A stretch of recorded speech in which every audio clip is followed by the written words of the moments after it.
Olá a todos, bem-vindos à nona edição do Cannabis Thinking Talks. Meu nome é Alex Lucena, eu sou sócio, head de inovação da Green Hub.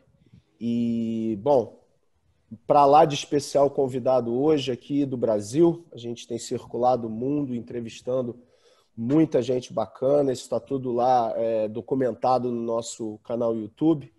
Mas hoje um brasileiro brazuca, raiz, legítimo.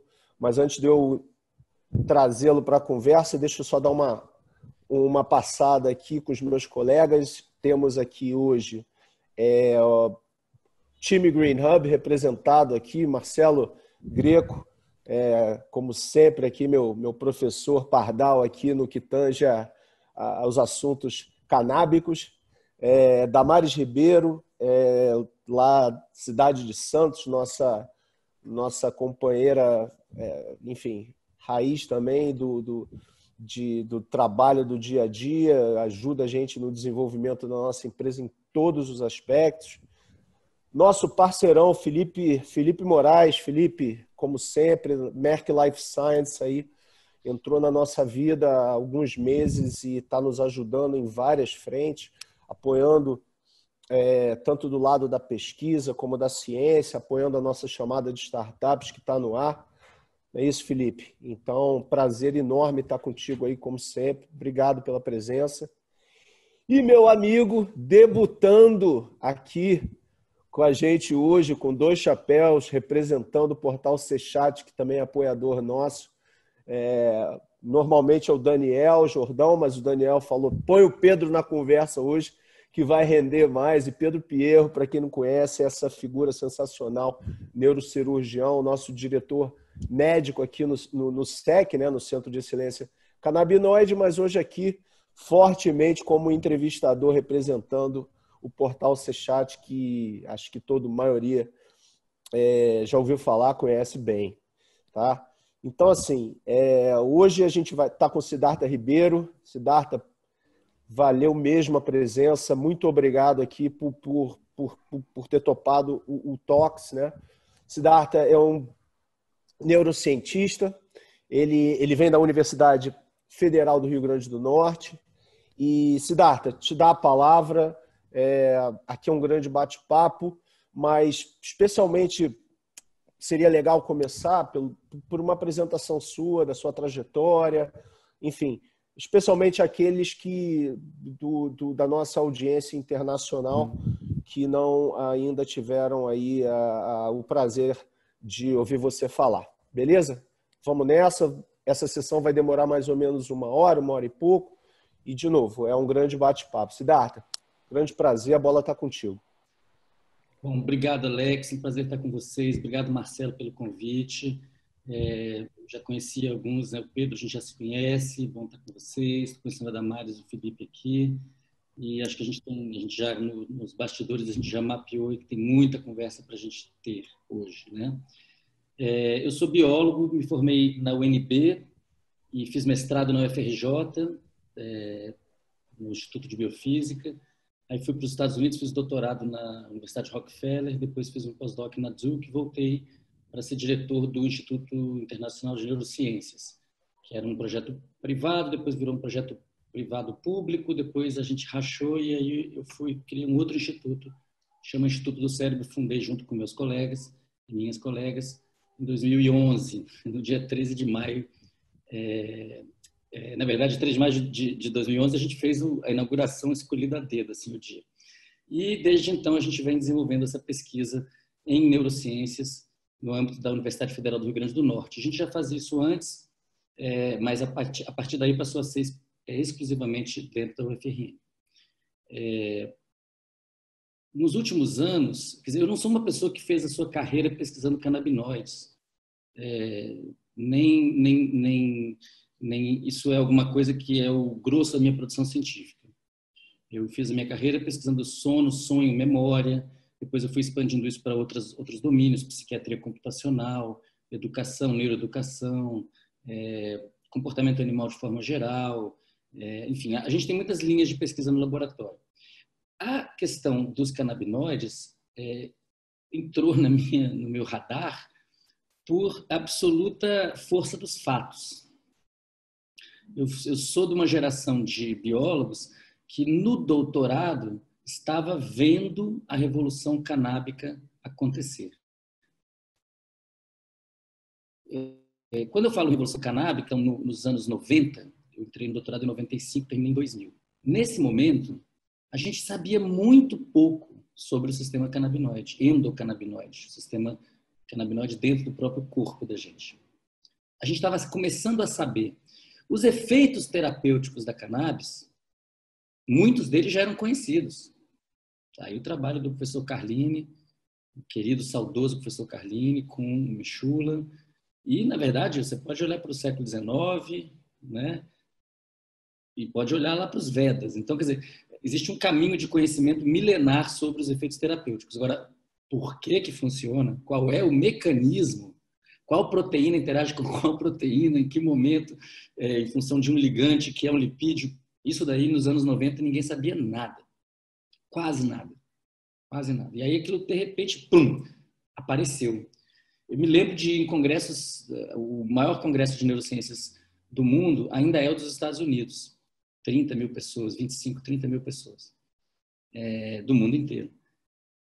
E eu me lembro de ir no meu primeiro congresso, que foi em 96, em Washington, tinha pouquíssima coisa de canabinoide, quase nada. Estava no momento em que foi a passagem do conhecimento de saber quem são os receptores, clonar receptores e descobrir os ligantes endógenos. Então foi nessa passagem. E eu me lembro de ir a cada ano nesse congresso e ver que o tamanho da pesquisa em canabinoides fazia tum, tum, tum, tum, tum, tum, tum. E rapidamente passou a ter seus próprios congressos exclusivos. A coisa mudou muito rápido. Então, se a gente pensar no papel do sistema endocannabinoide como um hub metabólico, talvez o hub metabólico. Perigoso falar isso em fisiologia, mas porque está tudo conectado com tudo. Mas é um super hub metabólico. E integra funções celulares, metabólicas, bioquímicas, aí integra funções fisiológicas entre sistemas, coordena sistemas diferentes dentro do cérebro, entre o cérebro, o sistema nervoso e outras partes do corpo. É um negócio extremamente complicado. É um grande regente do bem-estar, da homeostase, como gosta de lembrar o meu amigo, colega, o Renato Malcher Lopes, da UNB. Então, assim, eu falo do Renato porque a gente passou por isso juntos, na mesma época. Eu estava no doutorado, ele também, e a gente foi vendo isso acontecer, e ele se endereçou diretamente para essa pesquisa. Ele foi estudar endocannabinoides no hipotálamo.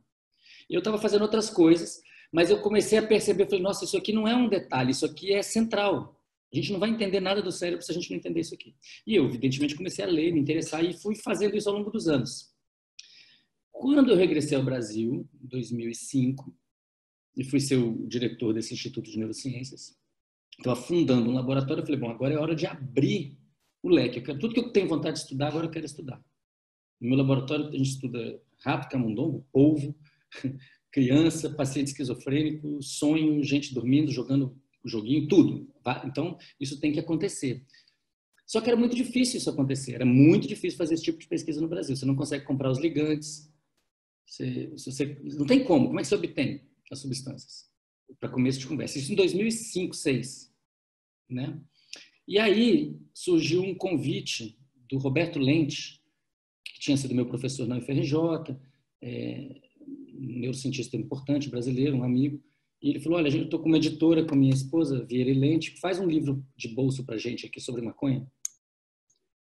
E era um convite irrecusável, por um lado, porque eu sabia um monte de coisa que eu queria transmitir, porque eu tinha lido, porque eu estava interessado naquilo, e que eu sentia que as pessoas no Brasil não tinham acesso à informação. E, por outro lado, quer dizer, era uma queimação de filme. Pra vocês terem uma ideia, eu fiz o livro e depois eu não quis lançar o livro. Porque havia um custo, um atrito cultural. Tabu, né? Tremendo tabu. Eu estava chegando numa capital do Nordeste para fazer um projeto que tinha uma certa cara. Eu estava fazendo isso com parceiros, com Nicoleles, principalmente com o Miguel Nicoleles. Então, assim, era um custo para o projeto, porque aquilo era politicamente... causava muito atrito. né?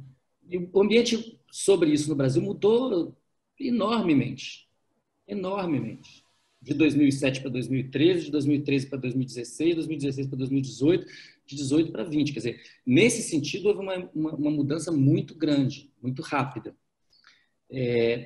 De lá para cá, na hora que as coisas começaram a mudar e tornou-se possível fazer esse tipo de pesquisa, ela começou a acontecer no Instituto focado em epilepsia, em parceria com o Cláudio Queiroz, que é um excelente, né, neurocientista que a gente tem no Instituto, que é um especialista em epilepsia. Então, a gente começou a fazer... Ele já fazia a pesquisa dele, e aí a gente começou a investigar efeitos de canabinoides e efeito comitiva, que eu acho que é uma questão central para a gente pensar no que vai ser a regulamentação, etc. Assim, não dá para pensar linearmente substância por substância. A gente precisa de uma outra ciência sobre isso. E aí começou essa pesquisa, e aí quando começaram a surgir decisões judiciais, habeas corpus, para indivíduos que nomeavam a universidade como sendo necessária para poder dar segurança, dosar, etc., isso abriu um caminho novo, porque aí a gente pôde começar a estudar, comparar, na verdade, substância pura com planta inteira, amplo espectro. Bom, acho que para começar tá bom, né? Não, com certeza. E assim, eu vou trazer o Marcelo logo de cara na conversa, pegando um gancho aí, porque acho que a linha de raciocínio do Marcelo vai dar continuidade a essa sua introdução, com certeza. Marcelão. É isso mesmo. Você veio falando, né? A gente vem já dos anos 90 para cá, muita coisa mudando.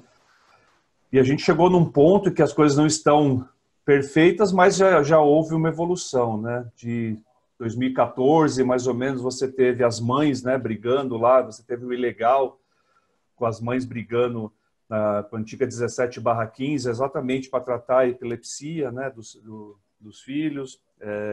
Hoje ela é 335, né, bem mais fácil do que era antes lá. A gente vem para uma 327 agora em dezembro, né, que já é trazer, né, trazer em volumes através de farmácias, né, ainda aí, né, a régua subiu um pouco, a Anvisa envolvida nisso, alguns laboratórios tendo dificuldade para registrar seus medicamentos. Você tem o acesso através dos HCs, né? Então a gente vem já numa trajetória conquistando algumas coisas, né? Um pouco melhor do que já era, mas ainda distante do que poderia ser. Eu gostaria que você fizesse um paralelo, né? Que a gente conseguisse, e agora uma PL 399 também, né? A PL lá no Congresso, a gente achou que ia acontecer alguma coisa, mas aí, poxa, já engavetaram, né? A prioridade já não é mais a mesma.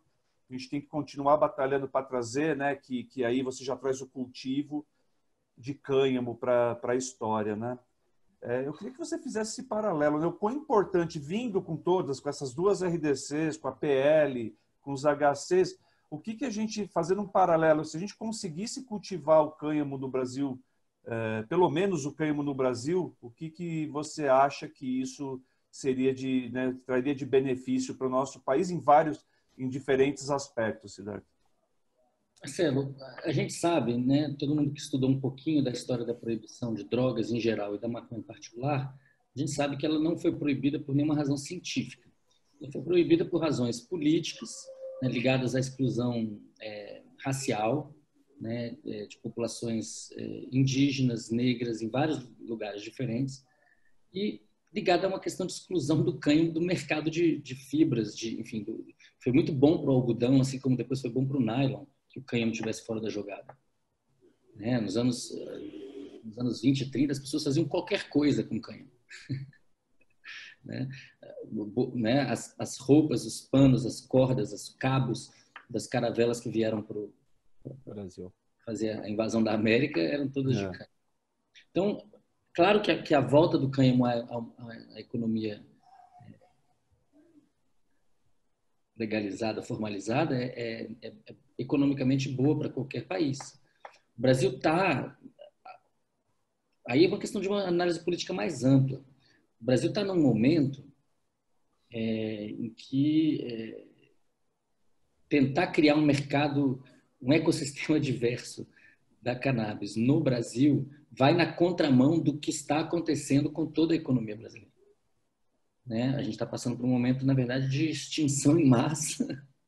Um monte de... O cérebro tem um paralelo com o que acontece no cérebro, né? No cérebro, todas as noites, tem uma fase do sono em que todas as sinapses são conectadas, novas sinapses são formadas, muitas conexões são feitas, depois vem uma outra fase, que é o sono REM, corta 70%, 80% dessas sinapses. A gente está passando por um momento na minha opinião, de grande concentração do capital e, por outro lado, o surgimento de muitas iniciativas pequenas, quase todas fadadas ao insucesso, né? E seria um momento, o Emílio tem batido muito nessa tecla, o pessoal da reforma em geral, Ricardo Nemer, seria um momento crucial para ver qual é o modelo que a gente quer no Brasil.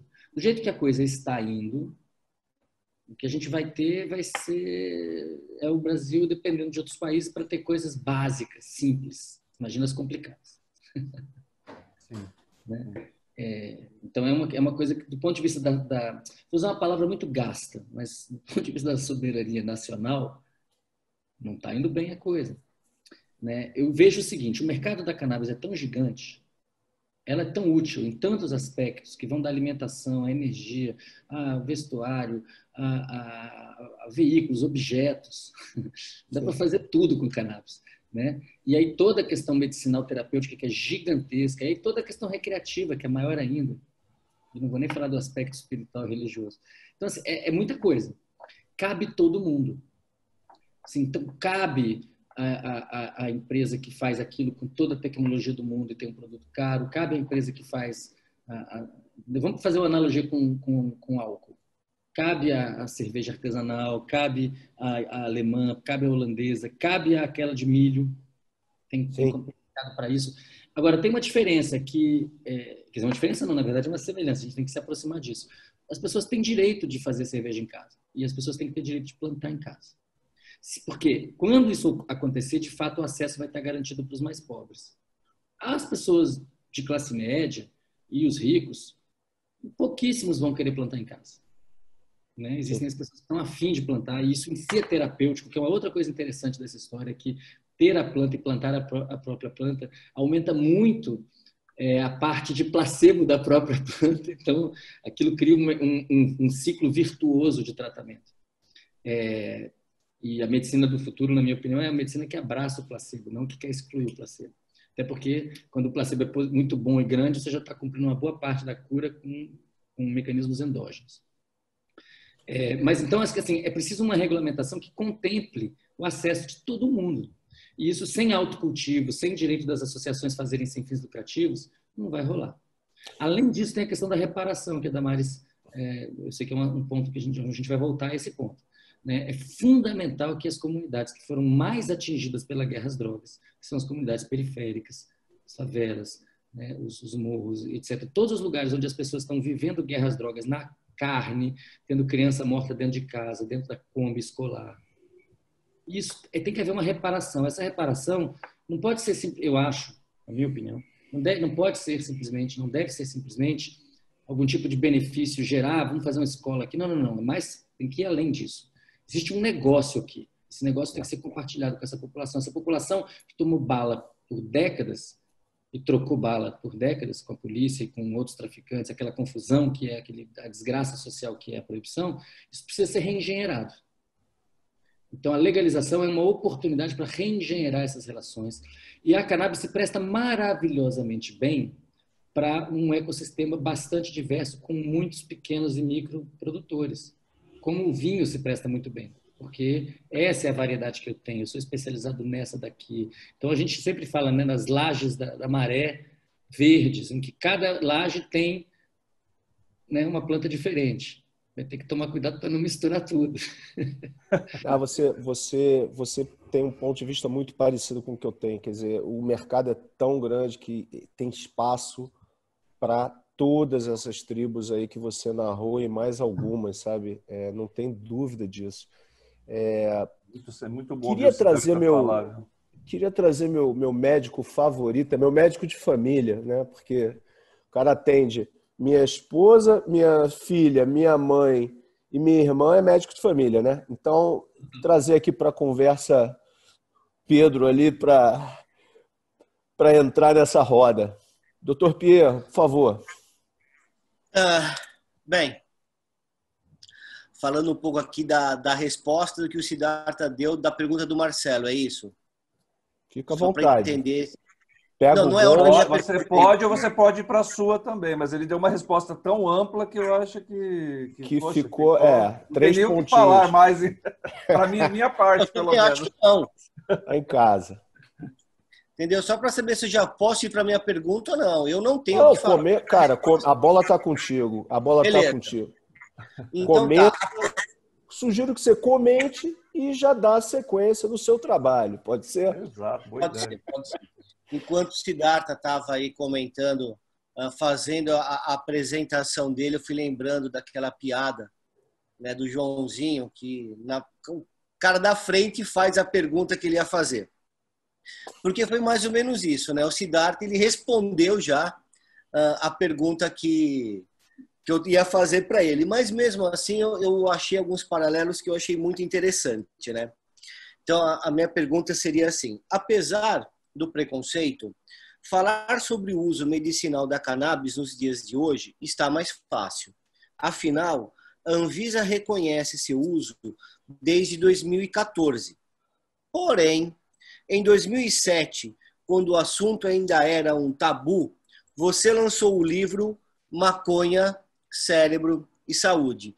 E eu sempre vi como uma coisa meio que visionária, né? Eu falei, 7 anos antes da primeira regulamentação, o Siddhartha já estava trazendo esse assunto de uma forma tão clara assim, e explicando tanto a história da cannabis quanto como ela funcionava em nosso organismo.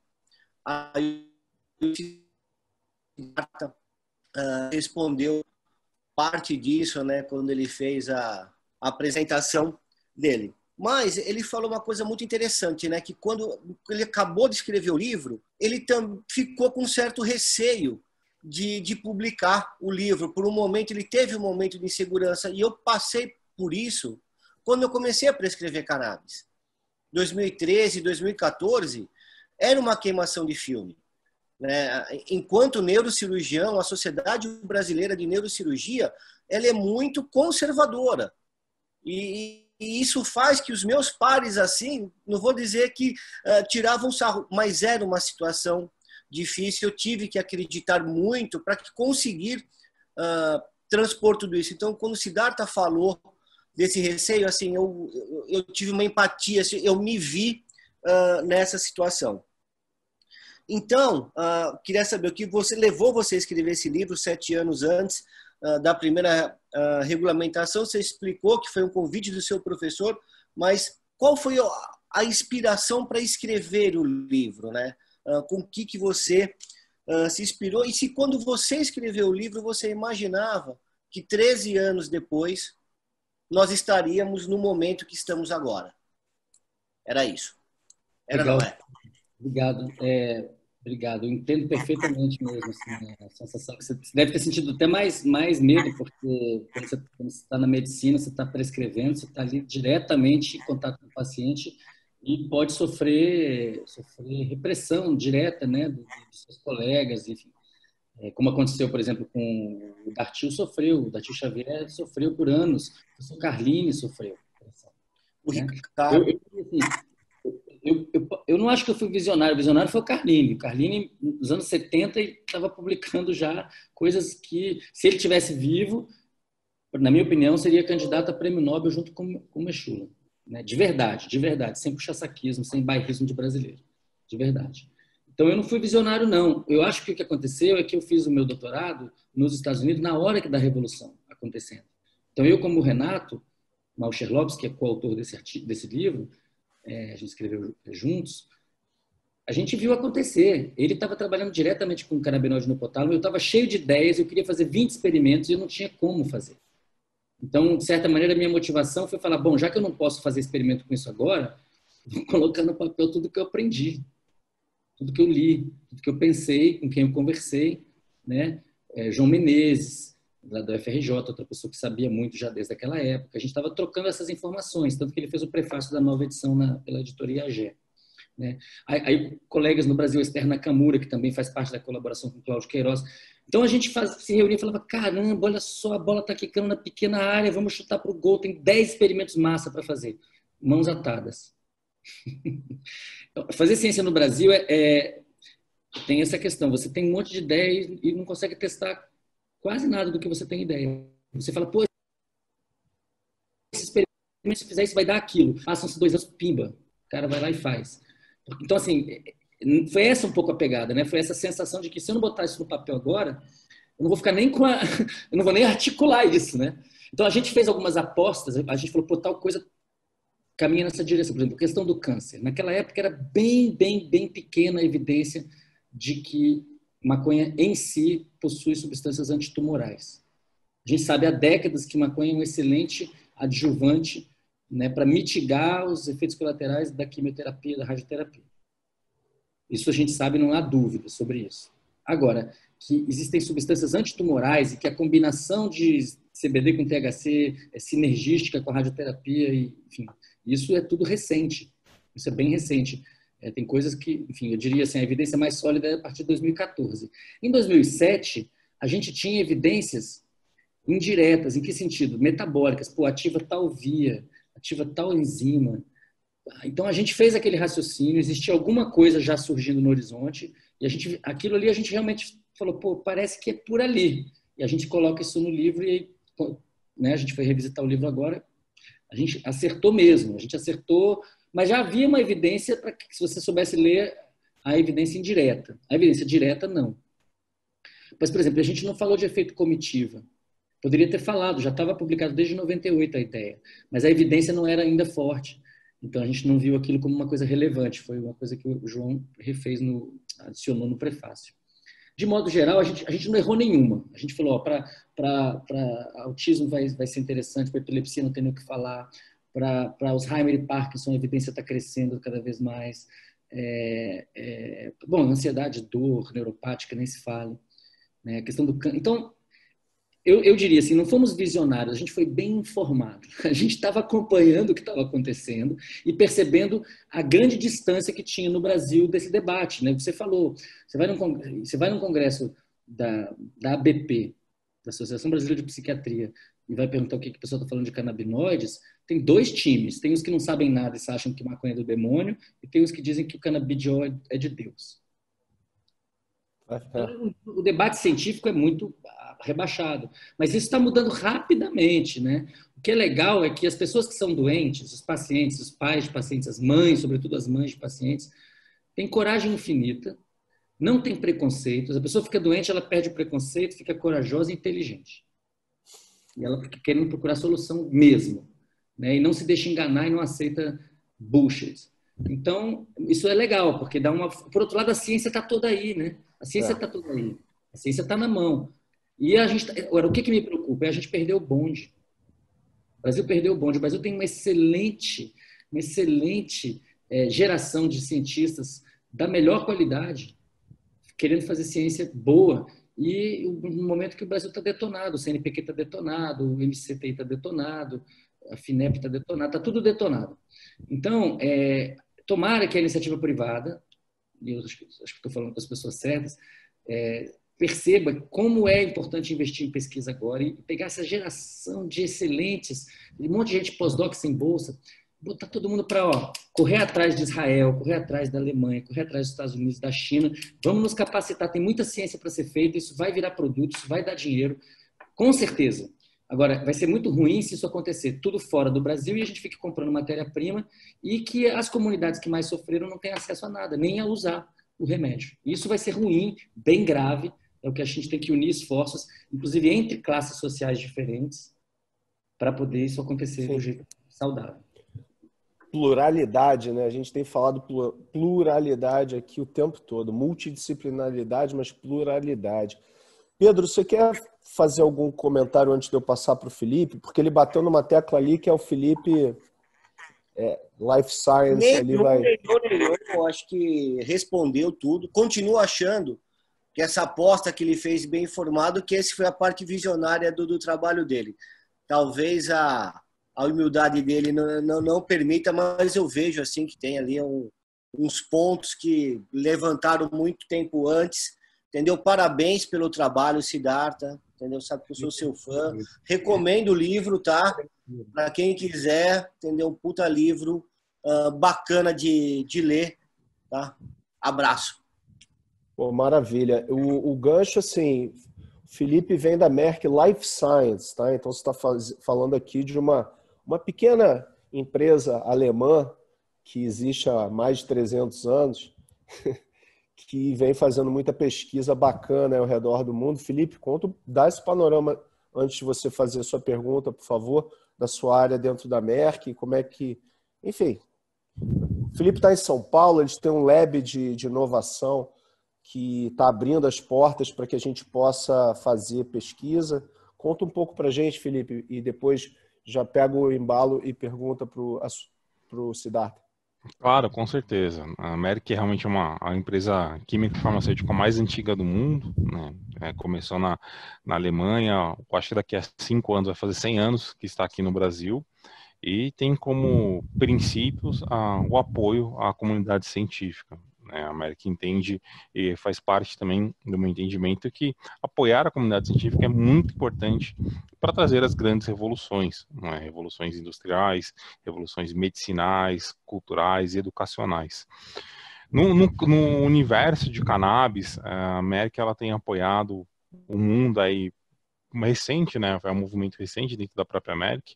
Se eu não estou enganado, começou ali em 2014, apoiando regiões norte-americana, a europeia, né? E agora, claro, se posicionando aí em prol das ciências do universo de cannabis no mundo inteiro, apoiando, claro, os avanços das pesquisas, das empresas, né? Na parte de controle de qualidade, pesquisa e desenvolvimento. E por ser dessa base científica, né, e por o senhor ter participado aí dessa revolução na década de 90, eu vejo que o senhor pode contribuir muito, né, com essa questão do que aconteceu nos Estados Unidos, né, nessa década de 90 e por que os Estados Unidos hoje está nesse patamar.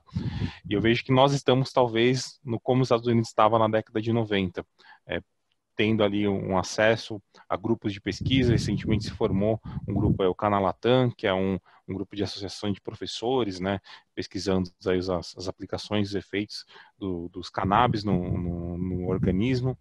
Então eu queria entender, se eu pudesse discutir um pouco sobre esse tópico, como que a ciência, né, foi importante para essa revolução norte-americana e como que ela pode ser importante agora para a gente otimizar esse crescimento econômico, otimizar o acesso a 100% da população de classe baixa, média e alta dos produtos à base de cannabis. Legal, Felipe. Bom, eu acho que, em primeiro lugar, eu queria dizer o seguinte: eu acho muito interessante, acho muito relevante. O senhor está no céu, tá? Você. Não, respeito pela... Não, vamos juntos. Se me chamar de senhor, eu não vou gostar de jeito nenhum. Vou chateado. Vou ter que pintar o cabelo. O fato da Merck estar aqui sentada nessa mesa mostra o quanto que a gente andou. Né? Isso está, na verdade, acontecendo fora do mundo da cannabis com os psicodélicos clássicos, que são aqueles ligados ao receptor da serotonina. Né? Isso está acontecendo nos congressos que antes só tinham cientistas e hippies, agora eles têm as maiores empresas participando dessa revolução, que é a revolução, né, do MDMA, do LSD, está vindo ali também para a psiquiatria, revolução grande.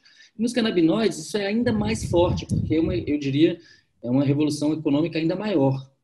Né? Tem aplicações ainda maiores, mais amplas. A gente está só no começo. A gente nem sabe ainda qual é o potencial verdadeiramente medicinal da maconha, porque a gente não conhece os efeitos de todas as combinações possíveis de todos os canabinoides, terpenos e flavonoides. Esse é um projeto que está em curso, um projeto, na verdade, infinito. Se você botar no papel, ele é infinito. Ele não é infinito, mas a explosão combinatorial ela torna ele impossível. Mas o David Mary, lá na Technion, Israel, está indo nessa direção, assim como outros grupos.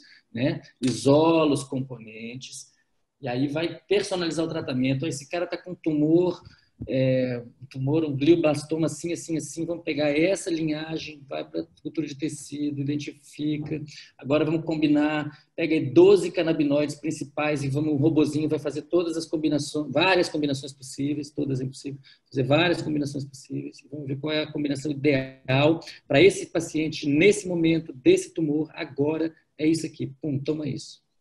Isso é um tiro de laser. É medicina personalizada que se tanto propaga, a gente é o caminho? É isso, né?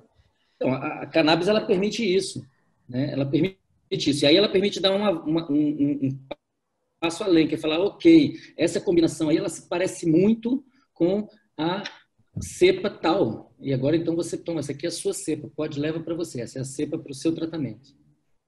E, de repente, daqui a um ano, já mudou um pouco a característica da doença e talvez mude a cepa. Então, existe muita ciência para ser feita aqui do ponto de vista de chegar junto do paciente e adequar o tratamento ao paciente. Por outro lado, a gente tem uma evidência clara de sinergia, mesmo entre dois, quer dizer, CBD e THC, entre dois canabinoides. CBD e THC têm efeitos sinérgicos importantes, e os terpenos mais ainda, se a gente pensar do ponto de vista da passagem pela barreira hematoencefálica, mitigar certos efeitos deletérios do THC na memória de curto prazo. Então, tem um universo gigantesco de pesquisa para ser feita. Só que eu acho que a gente tem que tomar muito cuidado, porque o discurso que tenta enjaular a cannabis e colocar ela só na mão das grandes empresas, eu entendo que a Merck, por estar aqui agora, está se alinhando com essa perspectiva de um ecossistema diverso. Um ecossistema diverso tem lugar para as grandes, mas tem lugar para as médias, para as pequenas e para as micro, para os nano e para o indivíduo. Né? Então, se isso for garantido, show de bola, porque isso barateia custos, existe a escala. Então, aí você tem, na verdade, os usuários têm tudo à sua disposição, vão escolher o que podem, o que devem. É ampla liberdade e respeito para todo mundo, isso é muito bom. Né? O perigo que existe no discurso médico é que, quando fala, a questão de... Outro dia eu tive respondendo uma pergunta dessa na televisão. Então, fala assim, explica para os nossos ouvintes que não é maconha, é a substância pura, que essa é legal. A gente tem que desconstruir isso daí. Fala, não, peraí. Para começo de conversa, quem falou que a substância pura é melhor? Vamos aos experimentos. Né? Ao que consta, nesse momento, para epilepsia, o Epidiolex já tem sinal de que com 7 meses pode parar de funcionar, enquanto que o Full Spectrum, não. Se vocês tiverem outra informação, me digam, essa é a informação que eu tenho nesse momento. Certo, Pedro? Então, vamos ser científicos, né? Vamos lá, head-to-head comparisons. Vamos lá. Substância pura contra extrato. Vamos lá. Né? Os canadenses fizeram essa passagem, estão bancando o extrato. Não estão mais preocupados. Substância pura é importante ter? Eu tenho certeza que para certas condições médicas, para certos pacientes, vai ser muito importante saber exatamente a dose. Mas para a maioria não é assim. Assim como para a maioria não é importante saber quantos miligramas de vitamina C você tomou. O que importa é que você tome a vitamina C, senão viajar de veleiro por muito tempo vai ter escorbuto. Né? Então, a gente tem que entender isso e falar, ok, então a população tem que ter acesso, tem que ter a planta em casa, tem que poder ter acesso ao que tem na planta, qual é essa genética, poder dosar. Os institutos de pesquisa das universidades podem ajudar muito nisso. As empresas podem financiar institutos para que façam esse trabalho. Isso está sendo feito atualmente em vários lugares diferentes, mas de uma maneira assim, quase compassiva. Isso pode ser feito numa escala legal, que dê segurança para o uso em casa. A gente tem visto, por exemplo, nos habeas corpus que chegam, que têm sido analisados, existem pessoas que conseguem fazer extratos, pacientes que fazem extratos que têm muita constância na dosagem. De mês a mês, a pessoa faz... Mês a mês não, mas de colheita em colheita, a pessoa está fazendo extratos que estão bacana, muito bons, estáveis. Um padrão, ele consegue chegar num padrão. Consegue. Como tem uma cozinheira que consegue fazer uma feijoada maravilhosa todo sábado e fica maravilhoso. Essa é a analogia que eu usava, é uma receita, né, que eles usam, né? Não é complicada. Agora, tem gente que não consegue, que cada vez vem de um jeito diferente. E aí a questão da capacitação, da formação. Então, tem muitas reentradas aí de informação e que, se juntar o setor privado com o setor público e o interesse público, acho que a gente consegue atender todo mundo. E aí vai ter muito dinheiro e recurso girando nas camadas superiores de mais acesso, porque as pessoas vão querer consumir outros produtos. E é isso que a gente tem que garantir. Até porque, se isso acontecer, financia-se toda a atividade. Agora, uma coisa que a gente vai ter que discutir também a gente quer, qual o modelo? E aí eu acho que foi o Marcelo que falou que às vezes é bom chegar um pouco mais tarde, que você pode ver o que já funcionou, deixou de funcionar. Hoje eu olho e falo, pô, nem Colorado, nem Uruguai. Acho que ainda não é por aí, acho que ainda é outra coisa.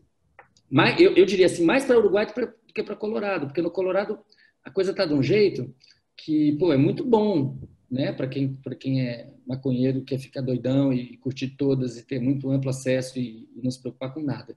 Mas vai ser bom para a população, vai garantir que os mais pobres tenham remédio? Não vejo isso. Não sei se vocês veem. Tá? Eu acho que assim, o grande barato agora é que se a gente não tivesse um momento tão regressivo no Brasil, seria um momento de imaginação máxima. A gente tem que exercer essa imaginação máxima para poder ir avançando até o momento que a gente possa, de fato, fazer uma coisa mais ideal. Essa coisa ideal, ela tem que ser inclusiva, tem que ter muita ciência, né? E ela tem que entender que, assim, quando você coloca THC na balinha, quando você coloca THC no pirulito, eu não quero ser careta, mas, assim, a gente tem que pensar muito na questão do impacto na sociedade. Eu sou uma pessoa que defende a legalização da maconha há muitos anos, mas eu também entendo que ela pode virar um problema se a gente fizer isso errado. Se perder a mão, né? Passa muito por educação, né, Siddhartha, também, né? Quer dizer, você tem as pessoas... O Fernando Henrique Cardoso falou isso no nossa abertura lá, que aos seus 90 anos de idade, colocou isso assim... a palavra educação, que a informação e educação é uma linha tênue ali, mas saber usar, né? Quer dizer, tem um processo de amadurecimento até social, né? Que vem a reboque desse passo, né? Eu acho que vai ser muito ruim, Alex, se a gente legalizar o pirulito de THC e não a planta. Tá errado. Certamente. Não faz o menor sentido, né?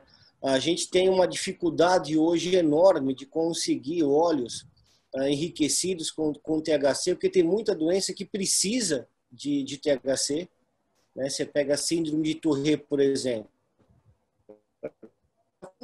É um THC. E então você tem aí os testes genéticos até para dar uma orientação a respeito do risco de usar THC, mas você não consegue trazer produto de fora. Agora estão falando muito sobre agora não, já há um tempo, né, que se fala muito sobre nanotecnologia dos canabinoides, para ver se a gente consegue trazer alguns óleos com um pouco mais de THC. Essa demonização que existe com o THC, entendeu? É uma coisa que atrasa muito o debate. Né? O fato de ser psicoativo não quer dizer que seja ruim. Pedro, eu vou esquecer a resposta que o João Menezes deu no Congresso CID, no Congresso de Drogas de 2013 em Brasília, que uma senhora falou, meu filho, tem crise epiléptica, não sei o que e tal, e tem que usar a planta, mas tem o THC e dá barato. O que eu faço? Ele falou, bom, ainda tem isso, né? Não existe uma demonização valor agregado. Uma demonização de um estado alterado de consciência feita por uma população que tem como hábito se embriagar completamente todo fim de semana.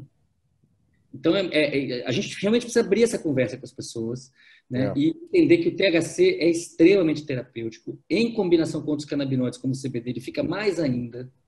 Né? O trabalho do Andreas Zimmer, na Alemanha, tem mostrado que o THC é um poderoso sinaptogenético. Ele é muito, ele faz um camundongo velho ficar esperto. E faz um camundongo jovem ficar meio bobo. Então, por quê? Porque o camundongo novo já tem muita sinapse. Então, excesso de sinapse é ruim. Agora, falta de sinapse também é ruim. A maconha está no centro de uma geriatria no futuro. No centro. É o segmento de mercado que mais cresce. CBD puro, né, Alex? Não é CBD puro. Vai se envelhecendo. Você tem o paralelo do THC no sentido do pirulito e da balinha, porque você tem o jovem, né? Você tem a criança tendo acesso a isso.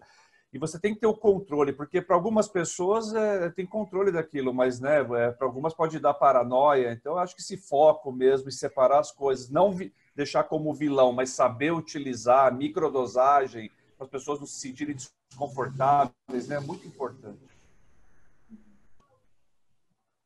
E por isso que é fundamental, né, Marcelo, a gente ter bula e ter os produtos serem... A gente tem que ter dosagens confiáveis de tudo. E isso só se consegue com regulamentação e legalização. Do jeito que é hoje, é um perigo danado. Perigo danado. A diferença do remédio pro veneno é a dose, né? É isso aí. Vendo aí, ó. É isso aí. Comentando aqui já um produto 1 por 1, né, que diz que vai ter entrada, né, no Brasil. Dou para os meus filhos, eu também tomo, minha esposa toma. Porque quando eu tive na Hebraica de Jerusalém, lá conhecendo e conversando com o professor Rafael Mechula, quando nós perguntamos qual que era a mensagem que ele poderia dar, né, para aquele grupo de médicos, de cientistas que estavam ali com ele, o que ele falou foi: não esqueçam do THC. Levem essa mensagem para onde vocês forem. Não esqueçam do THC. Então, a partir daquele momento, né, que uma das pessoas ali, como o Siddhartha falou, ao lado do Carlini, que é o professor Rafael Mechula, em termos de conhecimento, me deixa uma mensagem dessa, entendeu? Eu não posso simplesmente tampar os ouvidos. Não, claro. Não tem como. Full spectrum. Eu queria trazer para essa conversa da Mari, está quietinha, eu gosto quando ela está falando, porque a gente traz sempre um outro olhar do ângulo aí da nossa equipe. Damares, entra nessa prosa aí, porque é sempre interessante ouvi-la. Sempre sim. Bom, Siddhartha, eu tenho muitas dúvidas, assim, muita coisa que eu queria saber, assim, de você e trocar ideia mesmo, né? E eu vou pegar um pouquinho da sua fala sobre democratização e tentar fazer o link com a importância do sono e do sonho que a gente tem hoje no Brasil, inclusive, e como a gente lida com isso dentro de uma periferia, que é o lugar onde eu estive inserida por muito tempo, e o nosso sono, a gente sabe, enfim, o local é insalubre, existem muitas violências que nos fazem dormir com menor qualidade. E aí eu vi em uma entrevista que você citou que a gente ainda tem os estímulos digitais aí entrando num ataque ao sono. E numa conversa recente que a gente teve com o Mechula, ele trouxe algumas falas sobre resultados positivos da cannabis em relação à melhora na qualidade do sono. E eu queria saber, no momento em que existe democratização, o quanto isso poderia auxiliar as pessoas das periferias a dormirem e a sonharem, né? Já que você levanta a importância do desenvolvimento humano e do sono para isso, né? Do sono como um importante elemento aí no desenvolvimento humano. Por que a democratização é importante, para além de todas as outras reparações, mas também para a qualidade de vida desse povo que vive hoje em locais, né, insalubres, enfim, expostos a todo tipo de violência. Legal, Damares, muito importante a gente ter essa conversa. Existem vários estudos mostrando, em vários países diferentes, muitos nos Estados Unidos, que as comunidades periféricas não só são as comunidades mais violentas, mas são as comunidades onde as pessoas se sentem mais inseguras, e isso tem várias repercussões emocionais, isso diminui a qualidade de sono, isso tem fatores de risco vários para obesidade, para diabetes, para transtornos ligados ao trauma, enfim. Então, isso é um caldeirão de problemas sociais, né? A desigualdade gera mais desigualdade em vários níveis. E vai criando problemas transgeracionais. Tem um estudo que saiu no ano passado de um sociólogo de Harvard que mostrou aquele fenômeno que tem nos Estados Unidos, que é a morte de homem negro jovem desarmado em frente à própria casa. Isso é um evento sociológico, porque ele se repete muitas vezes. Assim como no Brasil tem um evento que é morte de criança na favela pela polícia dentro de casa ou indo para a escola. Isso é também um evento sociológico. E ele viu que nos 9 meses que se seguem àquela morte específica, naquela comunidade existe uma curva de queda, que depois se volta para a linha de base, de peso dos bebês recém-nascidos e de tempo de gestação. A gestação fica encurtada e o peso fica menor. Então, é uma maneira de o trauma está sendo passado transgeracionalmente. Hoje em dia, a gente sabe, há uns 20 anos, que existe a herança genética, mas existe a herança epigenética. A epigenética são as modificações químicas do DNA. Não é que você vai pegar um nucleotídeo e trocar por outro. Não vai mudar o código, você não vai alterar o seu gene. Mas você vai pegar um gene que estava sendo usado com mais frequência para produzir uma proteína e diminuir, por exemplo, essa frequência através da modificação química, por exemplo, das regiões promotoras, metilação, acetilação, enfim. O ponto é a expressão dos genes, a maneira como os genes se expressam de fato, ela é modificada pela experiência, pelo contato com o meio. E quando isso é muito traumático, isso modifica essa expressão gênica no indivíduo e pode chegar a modificar nas células germinativas. Então, a próxima geração também vai ter aquelas modificações. A gente está Se diz o filho vai herdar uma situação do pai, é isso? Exatamente. Por exemplo, uma rata, uma camundonga, que você estressa muito, se isso chegar nas células germinativas, a próxima geração também vai ser mais estressada, já vai nascer estressada. É um pouco a vingança do Lamarck. Lamarck foi muito famoso por dizer que havia uma herança de caracteres adquiridos ao longo da vida, e depois isso caiu com o darwinismo, mas isso atualiza o Lamarck.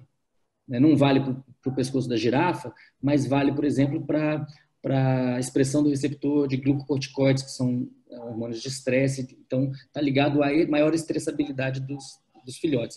E faz sentido evolutivo. Se a mãe foi estressada por falta de comida, por exemplo, e isso gerar uma modificação do seu comportamento que faz ela ficar mais estressada, ela vai ficar mais reativa à falta de comida, vai buscar mais comida, ela vai ficar mais adaptada ao meio, porque ela vai estar mais ligada naquela situação e sofrendo mais com a situação.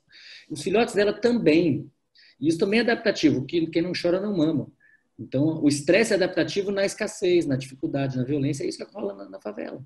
As pessoas são estressadas. Você pega os desenhos do Complexo do Alemão, de crianças, é helicóptero dando tiro de metralhadora de cima para baixo. As crianças estão desenhando isso. Então, qual o papel da cannabis para mitigar esse sofrimento?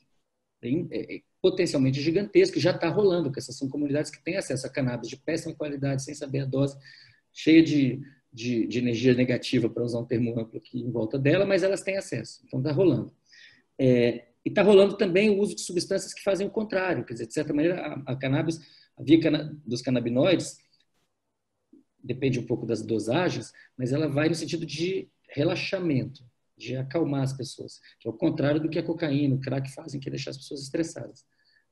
É sabido que nas prisões, o que mantém a paz é a maconha. Se tirar a maconha da prisão, aquilo explode. Se todo mundo usar crack dentro da prisão, explode. Então, a cannabis já tem esse papel de redutor de tensão. Agora, isso é feito num ambiente de muita tensão. Um uso que não é legal e que, evidentemente, a gente sabe que a repressão é muito, muito, muito maior em cima dessas comunidades do que... É como falaram lá em Paraisópolis, falaram assim, mas os caras invadiram lá a festa do pessoal de noite, não sei o quê. A polícia fala, não, a gente faria isso em qualquer lugar. Fala, vocês fizeram isso no Lollapalooza? Vocês foram lá Não foram, não vão, não irão. Então, acho que a gente tem que abrir aqui uma conversa muito mais ampla, que é sobre como que essas comunidades são historicamente, transgeracionalmente traumatizadas por terem sido a interface da economia ilegal com os cidadãos de bem, que sobem ao morro para comprar a sua droga. Então, a gente tem que abrir essa conversa e parar com a hipocrisia. Porque se não tivesse um mercado enorme e pujante, não haveria nada disso. A tal base instalada que eu comentei, né? A base instalada existe, né? A gente é um movimento. Damares, quer pontuar mais alguma coisa? Fica à vontade. Não, eu queria realmente entender como ela poderia se adaptar aí, inclusive como uma ferramenta de melhoria da qualidade de vida das pessoas que sofreram com o proibicionismo, né? Na primeira instância aí, de uma maneira muito mais dura. Então, entender se ela poderia ser adaptada como uma ferramenta para proporcionar uma melhoria na qualidade de vida, e ficou super respondido também. Obrigada, Cidade. Me ocorre que com essa fase de Covid que a gente andou vivendo, tudo que você acabou de falar potencializou exponencialmente, né? Sim, sim. E a questão, o potencial anti-inflamatório da cannabis para a Covid está começando a aparecer aí, né? Não apenas, mas é um caminho importante. Acho que tem uma reportagem no C-Chat hoje sobre isso, não tem, Pedro? Não olhei ainda, mas acredito que tenha sim. O Charles tinha falado comigo que estaria colocando.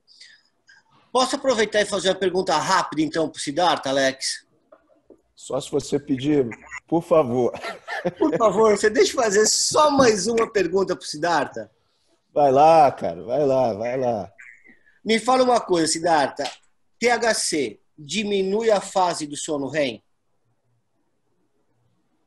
Pedro, eu acho, assim, se você olhar a literatura, você vai ver que em altas doses, sim. Só que eu acho que a gente sabe tão pouco sobre... Porque ninguém usa THC puro. O cara não, né? Quase ninguém. E quem usa tem que tomar muito cuidado, né? Agora, quase sempre a pessoa está usando uma planta que tem 3, 4, 5 canabinoides, não tem mais do que isso em grandes quantidades. O THC quase sempre é dominante, mas geralmente tem CBD também, tem outras coisas, né? E existem os terpenos, existem os flavonoides, existe a questão da temperatura e do modo de consumo e de como foi curado. Tem muita variável. Além disso, tem muita variável na genética de cada pessoa. Tem boa evidência de que os polimorfismos do receptor canabinoide 1, do CB1, são muito importantes para determinar se a pessoa vai ter uma experiência adversa ou não, ou boa, benigna. Né? Existe Então, eu acho difícil, nesse momento, fazer afirmações peremptórias, porque a gente tem que falar assim, maconha, qual maconha, pessoa, qual pessoa, em quais doses e com qual tipo de uso. É muita variável. Tá? Mas em doses altas, sim. Existe uma questão que é quase que um senso comum entre pessoas que consomem cannabis, que é uma diminuição da capacidade de lembrar dos sonhos. Mas os sonhos continuam lá. Se você despertar a pessoa no sono REM, ela tem sonho. E ela é capaz, inclusive, de lembrar dos sonhos, sim. Mas talvez, o que eu poderia dizer hoje é que existe uma dificuldade de alinhavar as cenas oníricas como um todo. Então, a pessoa passa a ter um sonho que ela fala, eu sonhei, mas eu lembro disso, como cenas separadas. É mais difícil contar uma longa história. Novamente, não dá para generalizar. As pessoas são muito diferentes. Tem uma frase do mestre Pastinha, da Capoeira Angola, que eu acho sensacional. Ele fala assim, o que eu faço rindo, você não faz nem zangado. Então, quer dizer, tem plantas que uma pessoa usa e fala, nossa, penso rápido, fiquei ágil. E uma outra pessoa usando a mesma planta vai dormir. Perfeito. Pessoal, eu vou... Respondi. Alex. Deu uma travada. Muito obrigado. Respondido. Obrigado. Pessoal, é a minha hora mais chata, porque, essa conversa aqui vai embora, né? E a gente procura meio que limitar em uma hora e pouco, por conta do... Enfim, tentar dar uma resumida aqui, passar a bola para todo mundo. Desde já, Siddhartha, maravilhoso aí, enfim, bate-papo, não tinha dúvida que não seria dessa maneira.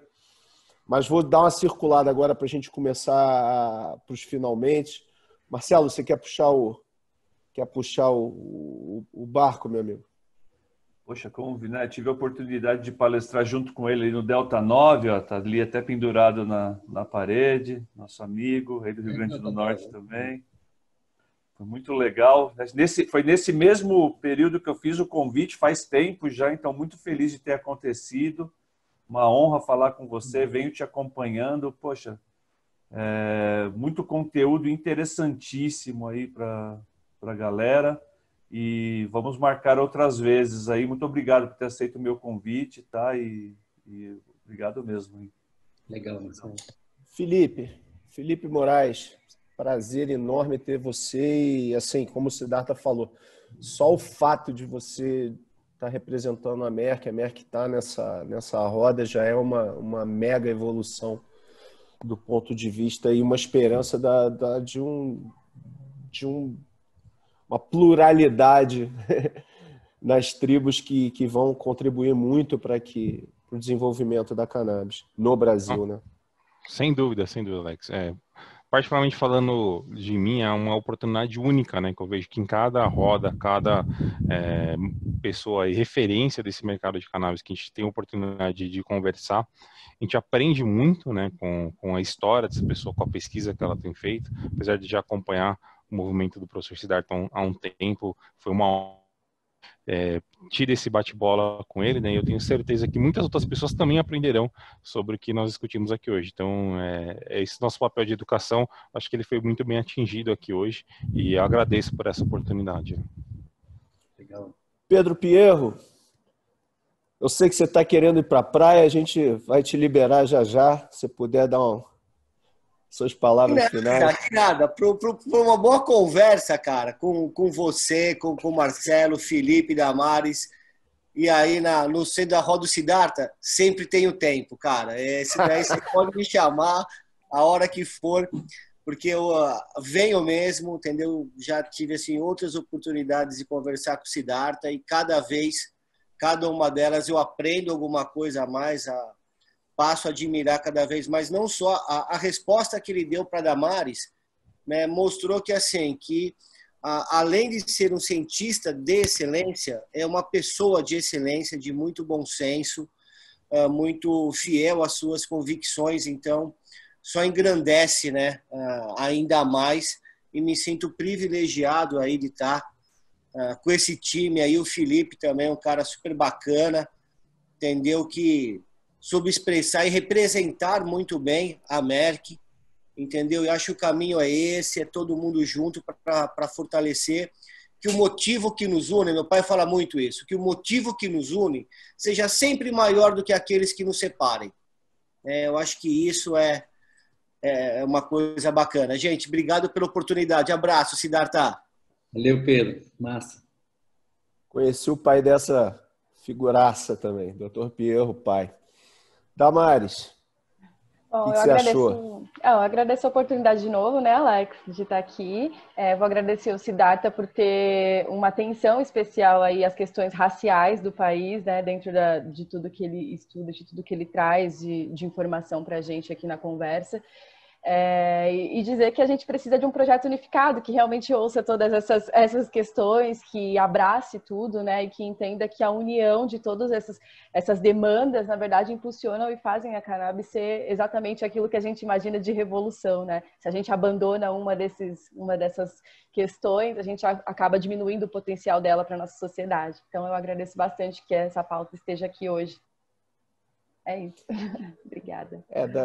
Assim, passar a bola para o Siddhartha para ele fechar, mas assim, da nossa parte, da equipe toda Green Hub, a gente como Hub, né, a gente leva muito a sério, né, essa questão de juntar as diferentes tribos, né? A palavra tribo, quem usa muito é o Steve DeAngelo, tá?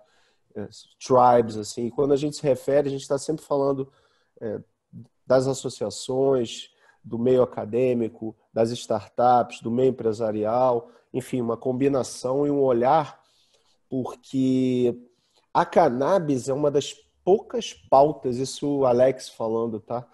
Que conseguem convergência hoje num Brasil tão, né, polarizado e você consegue juntar um cara que é extrema-direita com extrema-esquerda.